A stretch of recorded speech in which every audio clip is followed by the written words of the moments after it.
그리스도의 은총이 임하시기를 축원드립니다. 오늘 우리가 찬송가 338장을 불렀는데요. 오늘 본문의 말씀과 같은 내용이 나오고 있죠. 2절에 보면은 야곱의 이야기가 나오는데요. 내 고생하는 것 옛 야곱이 돌베개를 베고 잠갔습니다. 꿈에도 소원이 늘 찬송하면서 주께 더 나아가기 원합니다. 자, 이런 모습이 바로 저와 여러분들의 모습이 되기를 원합니다. 야곱은 이삭의 아들이죠. 아브라함의 손자가 되는 사람이고요. 이 야곱이 이제 그 장자권의 문제 때문에 형제 사이가 갈라지게 되었고요. 그리고 형한테 죽임 당할까봐 이제 외갓집으로 길을 떠납니다. 하란을 향해 가는데 밤이 됐어요. 그래서 돌을 이제 그 베개 삼아서 잠을 청합니다. 근데 한 꿈을 꾸게 되죠. 꿈에서 뭘 보냐면은 아주 높은 사다리가 땅에서부터 하늘까지 올려 있는 것을 보게 됩니다. 그래서 한참 고개를 들어서 보다 보니까 하늘 끝까지 그 사다리가 다 있는 거예요. 그리고 맨 끝에는 하나님이 서 계시는 것을 야곱이 쳐다봅니다. 그리고 사다리 그 위에는 천사들이 오르락 내리락 하는 것을 보게 됩니다. 하나님께서 그 위에 서서 야곱한테 오늘 본문에 읽으신 말씀과 같이 그런 말씀하시죠. 나는 내 조상의 하나님이고 네가 누운 땅을 내가 너와 네 씨에게 주리라. 내 자손에게 주리라는 거죠. 그래서 내 씨는 땅에 티끌같이 되고 너는 동서남북 모든 민족에게 널리 퍼질 것이다. 그리고 땅의 모든 족속이 너와 내 씨 안에서 복을 받게 될 것이다. 그런 얘기합니다.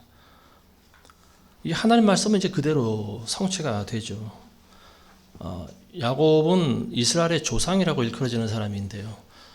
야곱이 12명의 아들을 낳죠. 딸 1명 낳고요. 그리고 그 야곱이 낳은 12명의 아들들은 이제 모두 이스라엘의 12지파의 조상들이 됩니다. 그 기근의 해를 맞아서 야곱의 일가가 이제 애굽으로 건너가는 그런 역사적인 때가 있는데요. 애굽으로 건너갔을 때 야곱의 일가가 70명이었습니다. 그 자식들과 며느리들과 모두 합쳐서 70명이었어요. 그런데 400년의 세월이 흐르고 그리고 그 야곱의 후손들이 이제 다시 홍해 바다를 건너서 가나안 땅으로 들어오지 않습니까? 그때 돌아오게 되는 이스라엘의 수가 얼마나 되는지 여러분들 아시죠? 20세 이상 된 성인 남자의 수만 60만 명이 넘었습니다. 정확하게는 60만 3,350명이라고 나와 있는데요. 여인들과 노약자들까지 다 합치면 아마 200만 명 이상이 되지 않을까 싶습니다. 엄청난 그런 큰 민족으로 성장하게 됐죠. 하나님의 그 말씀이 그대로 성취가 된 거라고 보여집니다. 그 야곱의 일생이라고 하는 것은 저는 늘 그런 생각을 합니다. 성경에 나와 있는 모든 인물들이 우리 그리스도인의 삶을 대변하고 있지만 특히 야곱이라고 하는 사람은 어찌 보면 고난 가운데 살다 간 사람 아니겠습니까? 이 야곱의 일생, 우리 그리스도인의 일생과 굉장히 흡사한 부분이 있다고 보여지는데요. 이 말씀이 오늘날 교회를 통해서 하나님의 나라가 모든 족속들에게 널리 퍼져나가고 또 그 영적으로 봤을 때 야곱의 씨, 저와 여러분들이 야곱의 씨 아닙니까? 영적으로 보면은 이스라엘 사람들의 피는 섞이지 않았지만 그러나 영적인 DNA로 보면 우리 모두가 다 하나님의 사람들입니다. 그래서 우리는 한 영 안에 있다라고 하는 것을 우리가 알 수가 있는데요. 야곱이 가족들을 거느리고 애굽으로 건너갔을 때 이집트의 왕 앞에 서게 되죠. 근데 그 이집트 왕이 야곱한테 물어봅니다. 당신의 나이가 몇 살이나 됐습니까? 그때 야곱이 뭐라고 하냐면은 내 순례의 연수가 130년이니이다. 이런 이야기를 합니다. 순례 연수라고 이야기를 하고 있어요. 그러면서 내 연수가 조상들의 연수에는 미치지 못하나 불행한 삶을 살았습니다. 그리스도인의 일생이라고 하는 것이 세상 사람들의 관점에서 보면은 불행할 수가 있어요. 왜냐하면은 자기가 하고 싶은 거, 먹고 싶은 거, 누리고 싶은 거 자기 마음대로 하지 못하기 때문에 그렇습니다. 우리의 삶이라고 하는 것은 어찌 보면 세상 사람들의 관점에서 보면 불행한 일생이 될 수도 있어요. 그렇지만 야곱의 고백과 같이 우리의 일생이라고 하는 것은 이 땅이 전부가 아니고 순례의 길을 걸어가는 그런 나그네의 삶을 살아야 된다라고 하는 것을 우리가 아시기 바랍니다. 순례자는 곧 나그네와도 같은 거죠. 이 순례가 끝나면은 순례자들은 어디로 갑니까? 자기 집으로 돌아가는 거예요. 야곱은 130살에 애굽으로 넘어와서 17년을 더 살았습니다. 그래서 147세에 살고 죽었는데요. 우리가 그 야곱의 일생을 공부하면서 그 야곱의 일생대로 우리가 살아가는 것이 아닌가, 우리는 그런 생각을 해볼 수가 있습니다. 우리는 항상 교회 생활하면서 예수님께서 마태복음 28장 마지막 절에 있는 말씀 우리는 항상 기억합니다. 그러므로 너희는 모든 민족을 제자로 삼아서 아버지와 아들과 성령의 이름으로 세례를 주고 내가 너희에게 명령한 모든 것들을 그들에게 가르쳐서 지키게 하라. 볼지어다 내가 세상 끝까지 너희와 함께 있으리라. 이 말씀을 저 여러분들은 항상 암송하고 있지 않습니까? 이게 바로 예수 그리스도께서 우리에게 주신 지상 명령이라고 하는 거예요. 저 여러분들이 이 세상 살아가는 목적은 바로 여기에 달려 있습니다. 예수님의 명령을 우리는 수행하면서 살아가야 되는 거예요. 여러분들의 목적을 달성하는 것이 우리의 삶이 돼서는 안 되고요. 예수님의 목적을 여러분들이 달성하시기를 부탁드리겠습니다. 오늘 설교 제목을 제가 사다리 교회라고 적었는데요. 좀 제목이 우스운 것 같아요. 어떻게 보면 사다리 교회. 자, 12절에 보시면은요. 오늘 야곱이 꿈을 꿨을 때 지상에 한 사다리가 세워진 것과 그것의 꼭대기가 하늘까지 도달한 것을 보니라.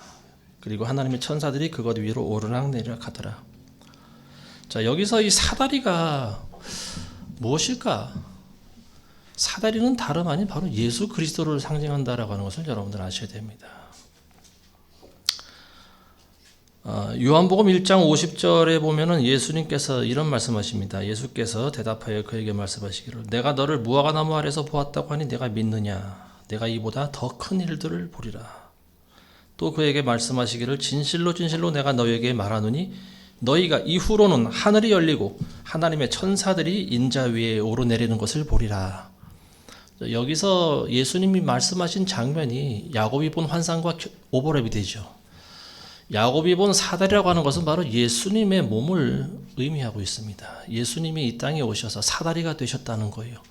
하늘에서 내려오셔서 사다리가 되셔서 영원히 죽을 수밖에 없는 우리 죄인들이 그 사다리를 타고 하늘나라로 올라갈 수 있게 하신 분이 바로 예수 그리스도가 되시는 분입니다. 자, 그래서 이제 나다나엘이라고 하는 사람에게 예수님 말씀하실 때 이 말씀하셨는데요. 너희가 이후로는 하늘이 열리고 그리고 천사들이 인자 위에 오르내리는 것을 보리라. 그리고 내가 한 일들보다 더 큰 일들을 하리라. 이런 말씀하십니다. 예수님이 공생애 하신 지역은 불과 이스라엘 내부에서만 사역을 하셨죠. 그렇지만 예수 그리스도의 제자들은요, 예수님의 말씀과 같이 예루살렘뿐만 아니고 이방 지역 전 세계를 다니면서 복음을 전했습니다. 그리고 가는 곳마다 교회를 세웠죠. 천사들이 인자 위에 오르락내리락 한다라고 하는 것이 무슨 의미일까요? 이런 실제적으로는 성경에 이런 내용이 기록되어 있지는 않습니다. 언제 이런 일이 있을까요? 예수 그리스도의 재림 때 천사들이 인자 머리 위에 오르락내리락 하는 것을 아마 여러분들이 보게 되실 겁니다.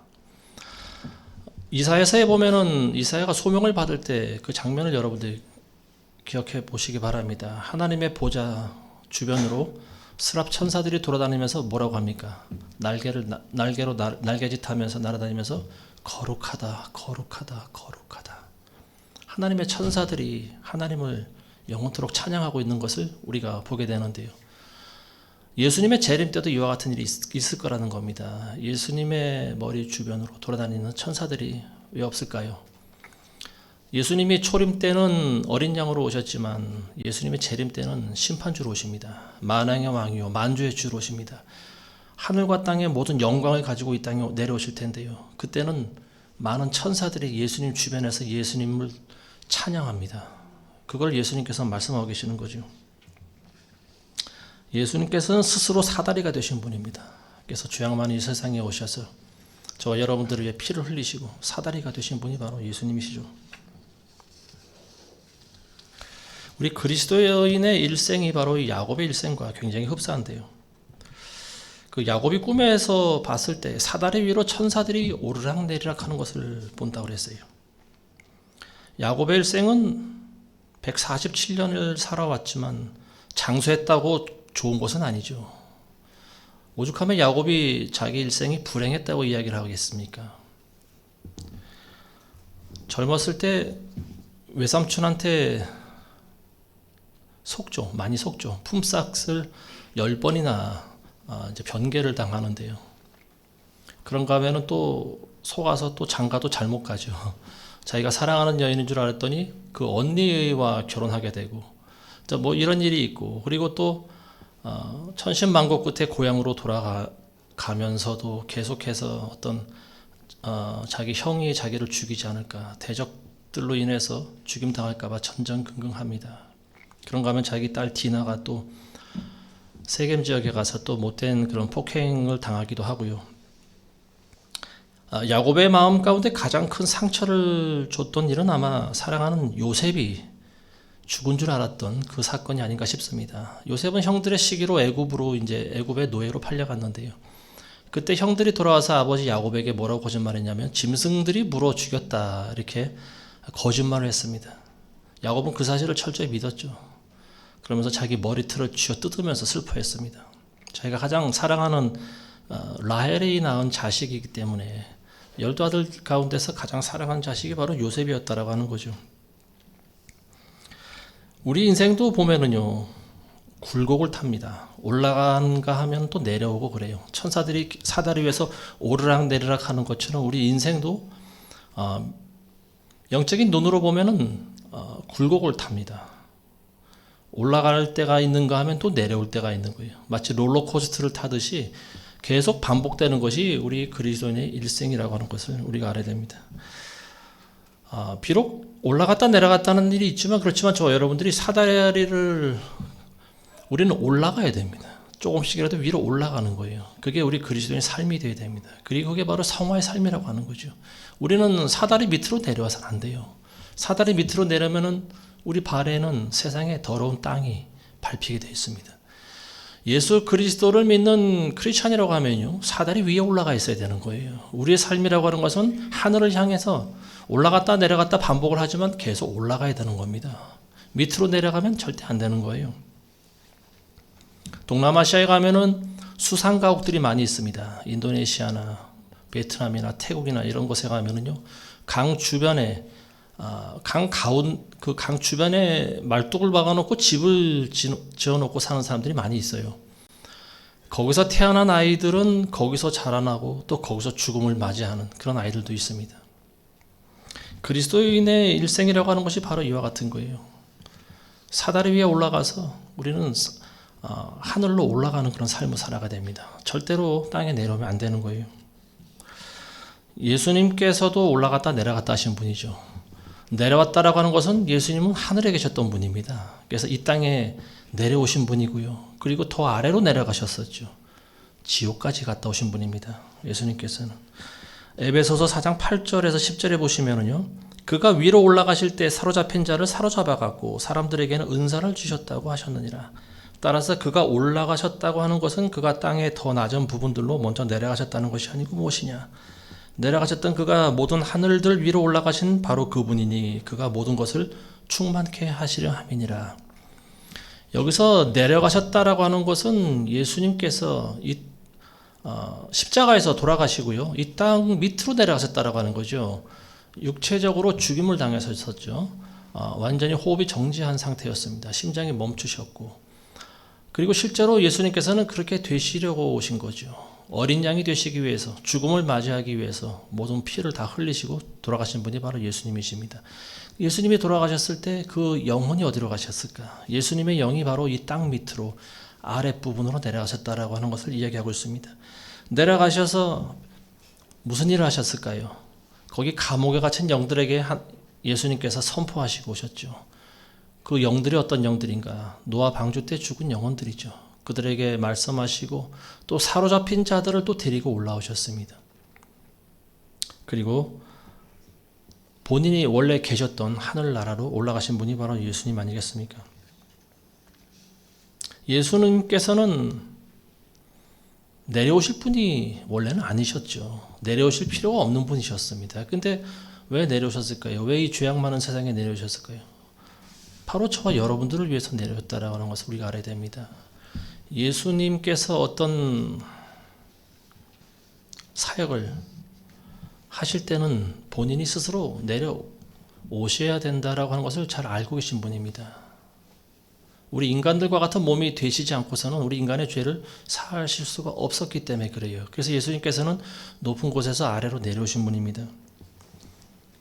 그래서 내려오셔서 공생에 마치시고 우리 영혼을 구원하기 위해서 사다리가 되신 분이 아니겠습니까?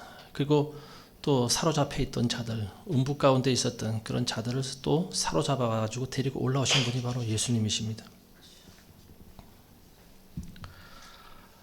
어떤 열매를 맺기 위해서는, 누군가를 구원하기 위해서는 그 사람의 눈높이와 같이 되어져야 된다라고 하는 것을 이제 성경은 말씀해 주고 있는데요. 예수님이 하신 모습을 저 여러분들 본받으셔야 됩니다. 우리가 높아지려고 하면은요, 열매를 맺지 못하는 거예요. 저와 여러분들 낮은 곳에 처해야 됩니다.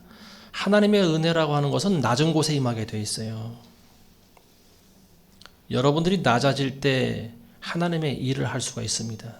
여러분들이 세상에서 높아지면요, 하나님의 일을 안 하게 돼요. 이게 영적인 법칙입니다. 우리가 낮아질 때 우리는 누군가를 위해 기도하고 누군가에게 복음을 전하고 하나님의 일을 감당할 수가 있습니다. 그래서 하나님께서는 저 여러분들에게 고난을 주시는 이유도 바로 그와 같다라고 보여집니다. 우리가 고난에 처해지는 것은요, 하나님께서 우리에게 더 많은 열매를 맺게 하심이라고 성경에 기록되어 있죠. 요한복음 15장 2절에 보면 내 안에서 열매를 맺지 못하는 가지마다 그분께서 제거해 버리시고 열매를 맺는 가지마다 정결케 하시어 더 많은 열매를 맺게 하느니라. 제가 조그만 텃밭을 읽어보니까 이 말씀이 제대로 이게 이해가 되더라고요. 지난주에도 말씀드렸지만 조그만 텃밭에 제가 여러 가지를 심었다고 그러지 않습니까? 고추도 심고 가지도 심고 깻잎도 심고 상추도 심고, 상추는 제외하겠습니다. 그리고 또 오이도 심고 감자도 심었습니다. 근데 이 많은 열매를 맺는 이 많은 채소들이 꼭 해야 할 작업이 있어요. 이게 뭐냐면 어느 정도 자라나면은요, 가지치기를 해줘야 된다라고 하는 겁니다. 가지치기. 밑에 올라올 때 어느 정도 키가 자라날 때요, 밑에 있는 가지들을 쳐줘야 돼요. 안 그러면 키가 제대로 자라질 않습니다.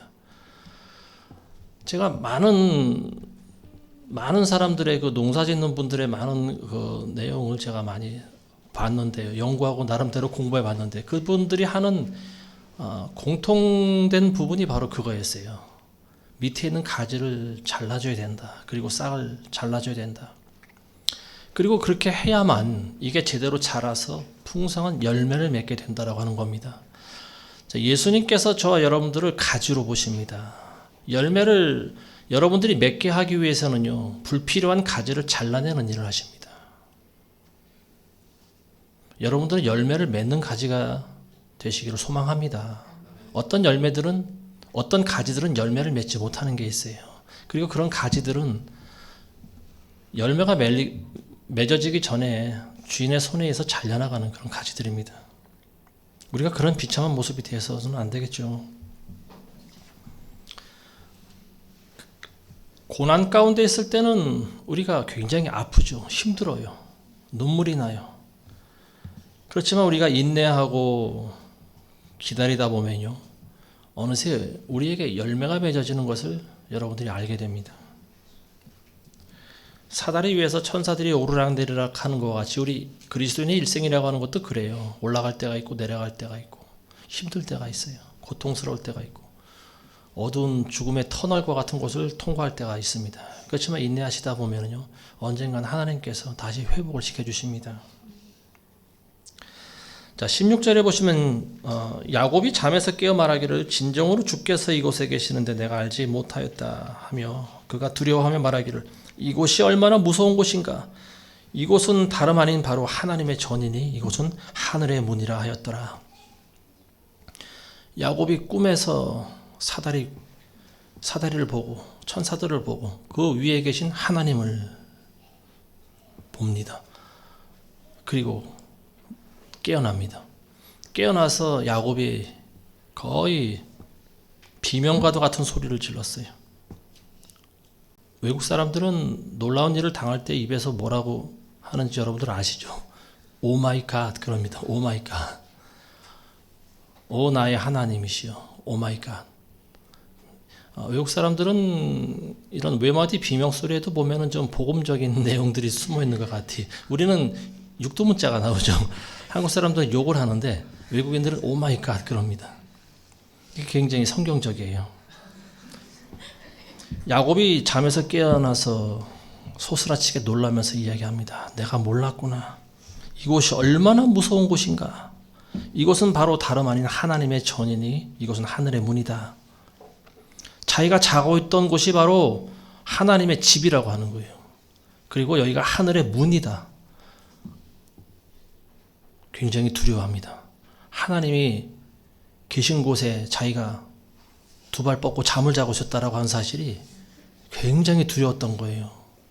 여러분들 하나님이 만약에 여러분들 눈앞에 있으면 여러분들 두 발 뻗고 누워서 잠을 잘 수 있겠습니까? 거의 외마디 비명에 가까운 소리가 나옵니다. 오 마이 갓. 하나님이 이곳에 계셨구나. 하나님이 어떤 분이십니까? 하나님은 창조주시죠. 전지전능하신 분입니다. 너무나 놀랍고 무서운 분이에요. 우리가 하나님을 말로 표현을 못합니다. 그 어떤 말로도 하나님을 나타낼 수가 없어요. 그래서 우리가 하나님을 그냥 경이로우신 분이다 이렇게 이야기합니다. 경이롭다라고 하는 거예요. 놀랍다라고 하는 말입니다. 저와 여러분들은 하나님의 임재 앞에 견딜 수가 없습니다. 잘못하면 죽임을 당해요.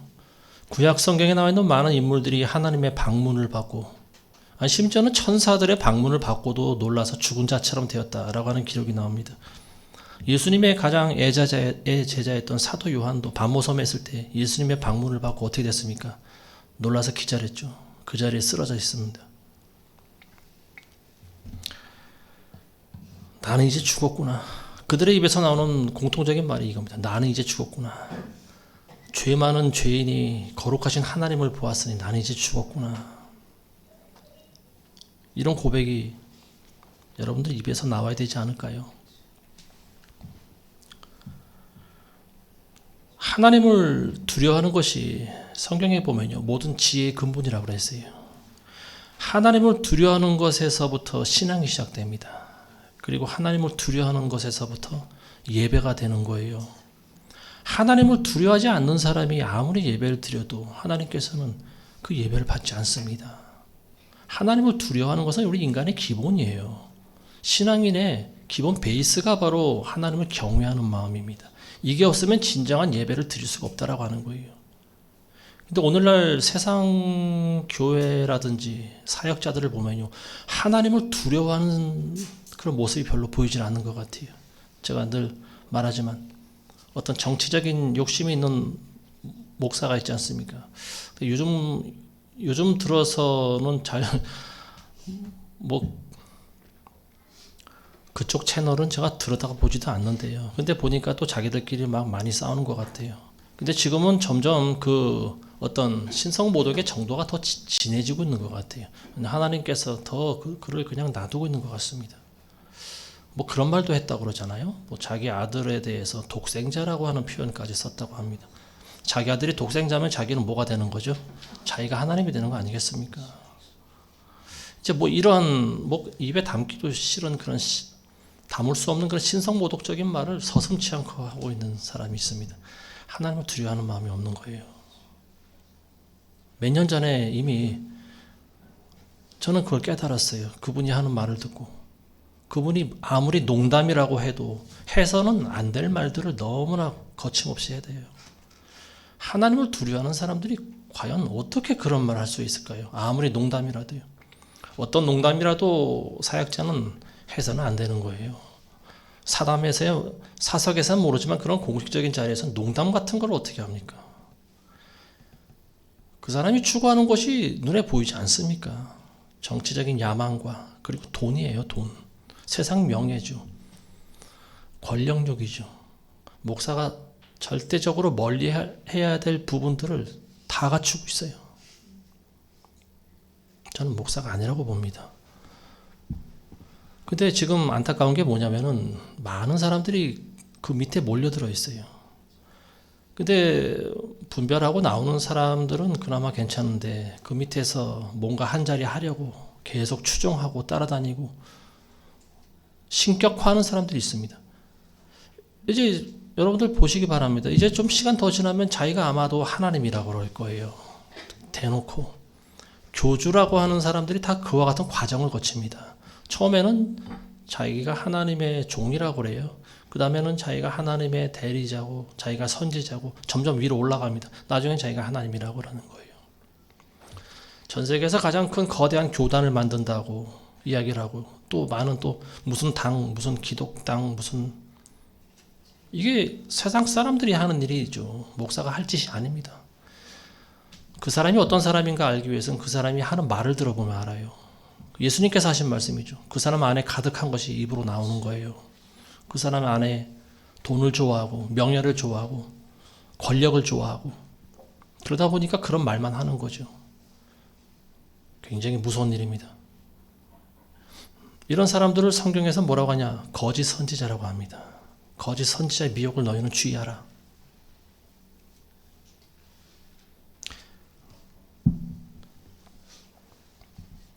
하나님을 두려워하지 않는 사람들이 오늘날 너무나 많이 있습니다. 여러분들 하나님 두려워하셔야 돼요.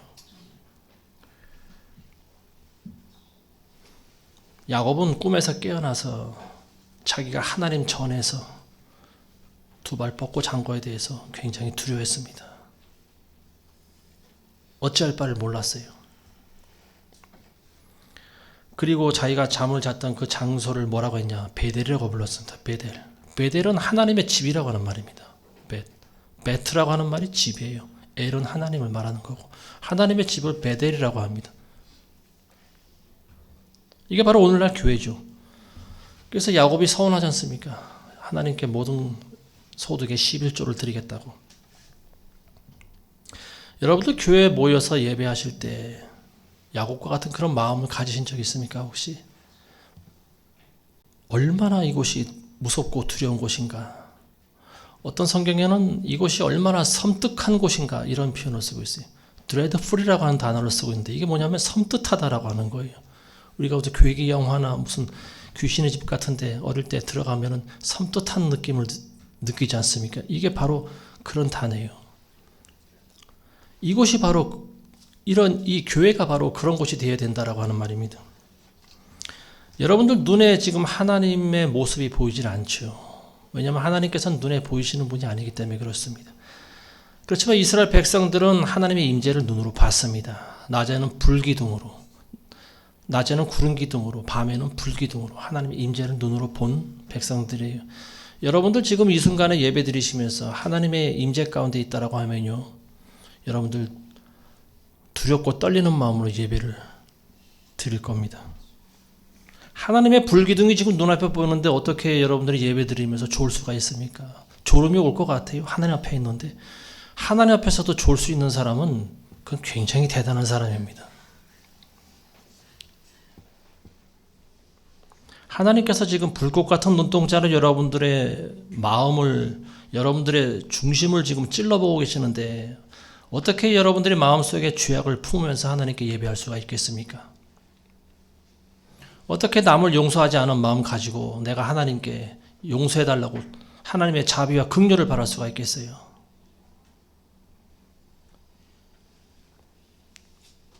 야곱과 같은 마음을 가져야 돼요. 항상 하나님의 임재 가운데 하나님의 면전 앞에 서 있다라고 하는 마음을 가지고 예배를 하시기 바랍니다. 여러분들이 예배 때 존다라고 하는 것은요, 영적으로 해석을 해야 됩니다. 아무리 피곤하고 힘들어도 물론 그럴 수 있다고 봅니다. 육을 가지고 있기 때문에. 그렇지만 그런 경우가 아니라고 하면은요, 예배 드릴 때 절대 졸음이 와서는 안 되는 거예요. 졸리는 것은요, 마귀가 여러분들을 잠들게 하는 것입니다. 하나님의 말씀을 듣지 못하게 하는 거예요. 하나님의 말씀이 여러분들에게 떨어질 때 마귀는요, 새처럼 와서 그 말씀을 쪼아 먹습니다. 그러니까 여러분들이 졸고 있는 거예요. 제가 언젠가 예전에 간증해 드렸지 않습니까? 예배 때마다 졸린 거예요. 물론 저는 보통 사람들보다 잠이 많은 사람입니다. 근데 예배 때마다 졸다 보니까 집에 와서는 남는 게 없는 거예요. 내가 오늘 예배 때 목사님이 무슨 말씀하셨지? 테이프를 다시 사다가 또 다시 또 들어야 됩니다. 그러니까 이런 일을 계속 반복하다 보니까 그날은 제가 작정을 했습니다. 그래서 좀 일찍 일어나서 앞자리를 제가 좀 차지해서 이 목사님이 도대체 무슨 말씀하시는가 한번 들어보자 마음에 결심을 했습니다. 그래서 예배를 드리는데 또 졸려요. 그 단단한 결심을 하고 앞에 나와서 예배를 드리는데도 또 졸리는 거예요. 그게 또 졸았어요. 근데 졸다가 깨어났습니다. 깨어나면서 내가 이러면 안 되지. 정신 차리고 목사님의 말씀을 한번 들어봐야지 하면서 정신을 차렸습니다. 그리고 말씀에 집중을 하기 시작했어요. 그랬더니 말씀이 점점 들려요. 말씀이 들리면서 그 말씀이 나중에는 가슴에 박히는 그런 체험을 하게 됩니다. 화살처럼 날아와서 가슴에 박혀요. 그리고 그날 제가 성령의 은혜를 받습니다. 성령의 충만함을 받았어요. 말씀을 통해서 하나님의 은혜가 임하기 시작합니다. 여러분들이 예배 때 졸리면은요, 결단하셔야 돼요. 먼저 졸지 않기로. 그리고 집중하셔야 됩니다. 하나님의 말씀에 집중하셔야 돼요. 여러분들이 말씀에 집중하지 못하기 때문에 졸린 거예요. 여러분들이 세상에 있는 이야기, 제가 재밌는 이야기, 여러분들이 흥미로운 이야기들 하면 아마 여러분들 눈이 말똥말똥할 겁니다. 제가 드리는 하나님의 말씀이 여러분들에게 재미가 없게 느껴지기 때문에 졸리는 거예요. 그러니까 여러분들 먼저 하나님의 말씀을 받아들일 준비를 하셔야 됩니다. 하나님의 말씀이 나에게 어떻게 들리는가? 그리고 지금 저 사람이 하는 얘기가 무슨 말을 하고 있는가? 여러분들 주의해서 들으셔야 돼요. 여러분들이 말씀에 집중할 때 졸음이 달아나게 되어 있습니다. 마귀는요, 여러분들 졸게 만듭니다. 은혜를 받지 못하게 만드는 거예요. 교회 안에는 주의 임재가 있는 곳입니다. 성령의 전이에요. 야곱이 이곳이 바로 하늘의 문이라고 그랬어요. 게이트라고 그랬습니다. 교회를 통해서 우리는 천국에 들어갈 수가 있는 거예요.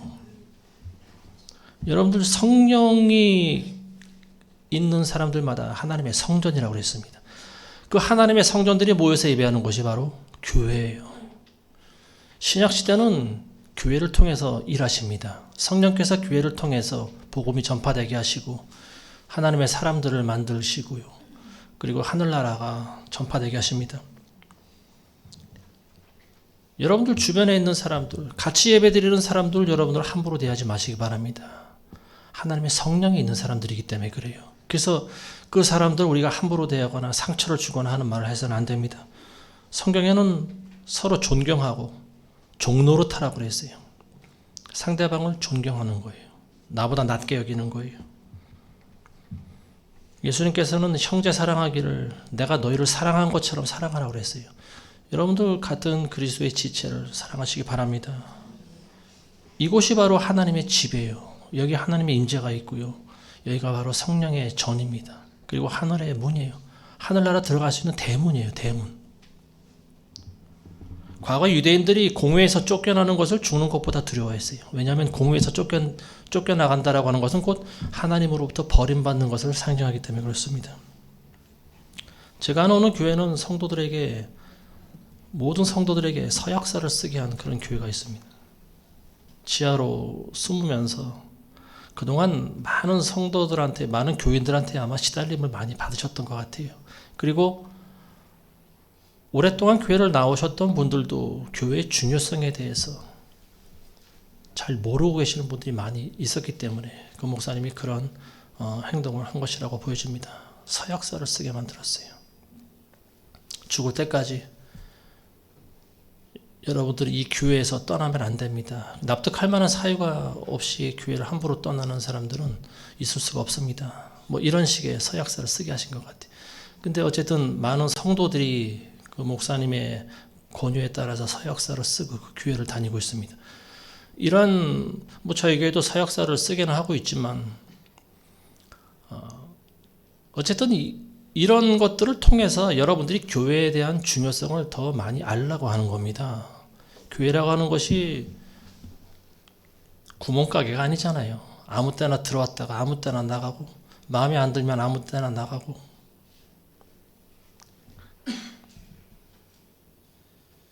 지상에 있는 교회는 천국의 모형이라는 사실을 여러분들 아셔야 됩니다.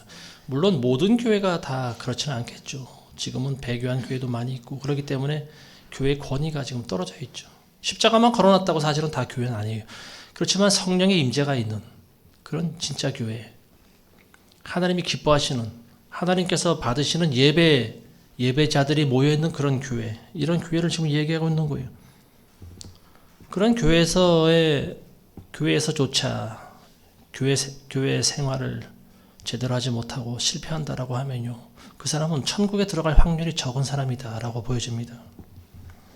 교회가 바로 하늘의 대문인데, 그리고 하나님의 집인데, 여기서 적응하지 못하고 또 어느 교회로 가서 예배를 드릴 것인가, 그리고 또 어디 가서 하나님의 은혜를 받을 것인가. 물론 교회마다, 교회가 뭐 한 교회만 있는 것은 아니죠.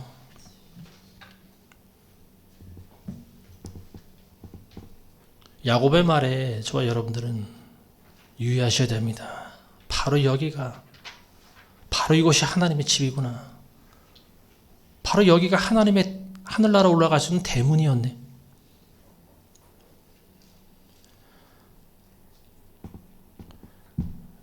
교회를 여러분들 굉장히 중요하게 생각해야 됩니다. 교회는 구멍가게가 아니에요. 마음대로 할 수 있는 장소가 아니에요. 성령의 사람들이 모여서 예배하는 장소입니다. 그리고 하나님의 임재함이 있는 곳이에요. 여러분들은 두렵고 떨리는 마음으로 하나님께 예배하셔야 됩니다. 예수님께서는 교회를 위해서 목숨을 내어주신 분입니다. 피값 주고 교회를 사신 거예요. 근데 그런 교회를 분열시키고 사분오열시키고 이간질하고 이런 사람들은 도대체 뭡니까? 난 도대체 이해할 수가 없어요. 하나님께서 그런 사람들을 그냥 두실까? 물론 광화문에 있는 목사도 그냥 두시는데 그런 사람들도 그냥 두시겠죠. 이게 방치라고 하는 거죠. 방치. 그대로 두는 겁니다. 그만한 심판을 나중에 받게 하시는 거예요. 여러분들 교회를 우습게 여기시면 안 됩니다. 오늘 말씀 맺겠습니다. 예수님께서는 이 땅에 오셔서 사다리가 되신 분이에요.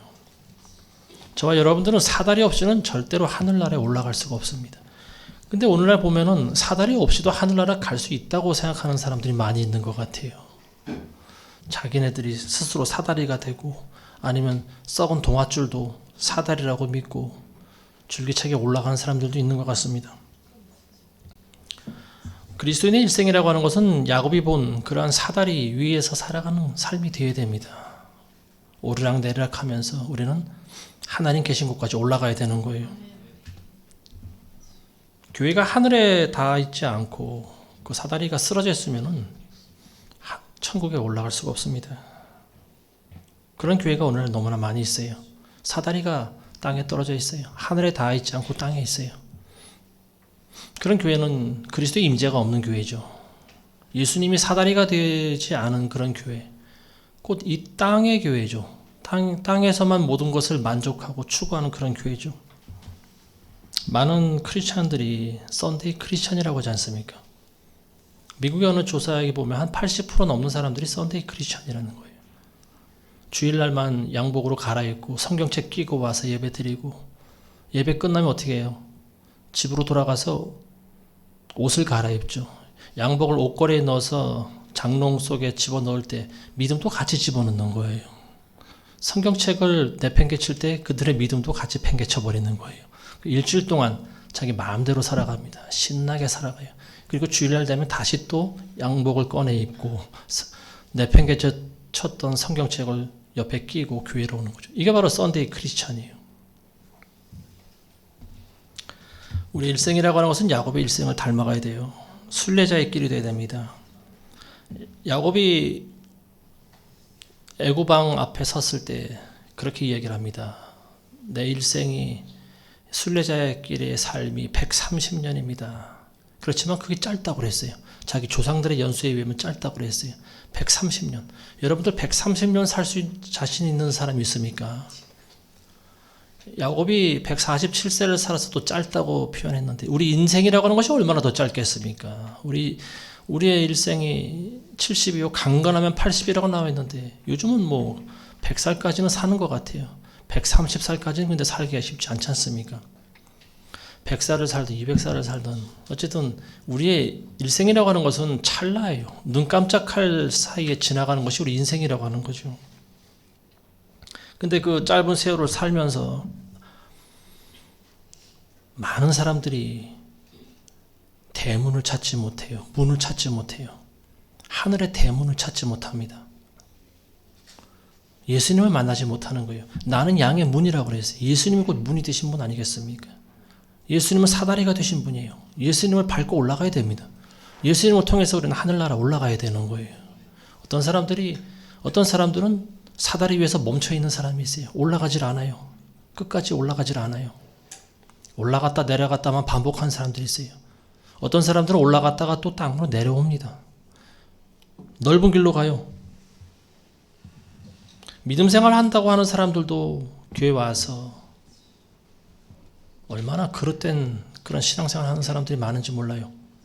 두렵고 떨리는 마음이 없이 자기가 주인 되어서 예배하는 사람이 많이 있습니다. 자기 만족을 위해서 예배드리는 사람들이 많이 있어요. 그러다 보니까 성령의 임재를 맛보지 못하는 거예요. 야곱의 입에서 터져나온 그런 외마디 비명이 우리 입에서 나와야 됩니다. 이곳이 얼마나 무서운 곳인가.